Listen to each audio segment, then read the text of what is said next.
Hello everyone, Jane here again, and I feel like a lot has happened since I last spoke to you. The trees are in leaf, hummingbirds have come back to our feeder, and Ian and I have even had our very first swim in the lake this year. I hope you've been able to enjoy the sun and warmth as we get closer to summer. Today's good news is from Matthew chapter 9.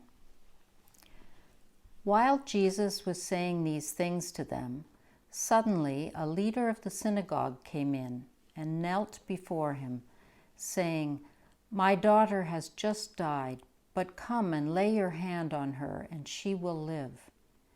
And Jesus got up and followed him with his disciples.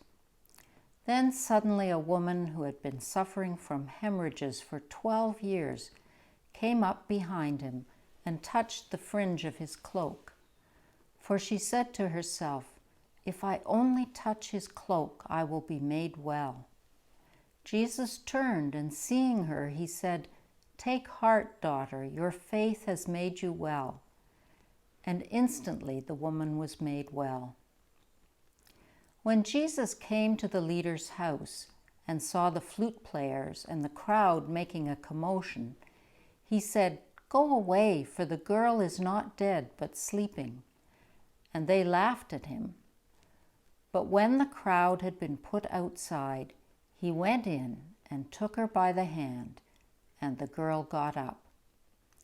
And the report of this spread throughout that district. This is the gospel of Christ. Today, we continue hearing some of the healing stories about Jesus. Sometimes the Bible lumps these together, but over the last week, we've heard about individual cases, and the other good news reporters have found insights that deepen these stories for me. Thank you.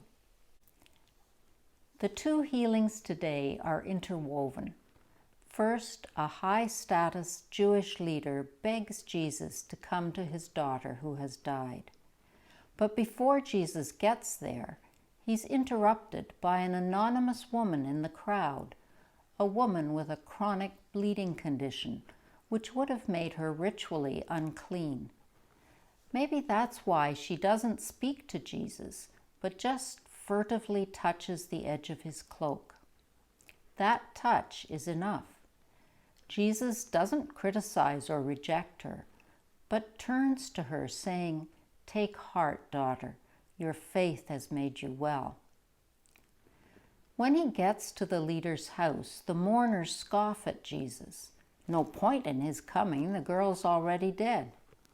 And here Jesus breaks another taboo by touching a dead body, and the little girl gets up, holding his hand. Several things stand out for me in these stories. One is the humility with which both the synagogue leader and the bleeding woman approach Jesus. The powerful leader kneels to this roadside preacher, and the woman doesn't even presume to speak her wish for healing. And what faith they have, an absolute trust that Jesus can heal. "Come and lay your hand on my daughter, and she will live," says the leader. "If I only touch his cloak, I will be made well," thinks the woman. And what do these healings show us about the nature of Jesus? His compassion is for everyone who seeks his help, whether they are considered clean or unclean, rich or poor. His touch breaks every barrier of ritual or class. And there's nothing impersonal in these healings. I get the feeling that Jesus deeply recognizes each individual. They are truly seen by him, and that is part of what restores them to wholeness. I think when we approach him with humility and trust, he gazes at us in the same way. That is good news for me today. And now here we are in a world that needs healing, not just from COVID-19, but from a host of other ills. Jesus healed with a simple touch in today's stories. And touching is exactly what we can't do these days.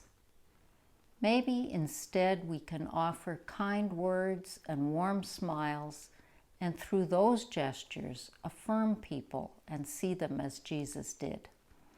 Maybe that's a small step toward healing and wholeness in our world. I'd like to close with a poem called Held Together by Christ by Bruce Sanguin. I like the way he contrasts rest and unrest, stillness and striving.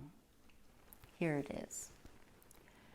We gather to give thanks for the stillness that renews and for the striving that drives us onward, for the resting in grace by a lake with a book and the blessed unrest that fashions new futures, for the deep peace of being here and now, and the wrestling with what's past for the sake of tomorrow. We give thanks that the whole of it is held together by the one we call the Christ, that the peace and the struggle of our lives is not in vain, but is an offering of love to this unfolding story of the universe that we are telling with our lives. Amen.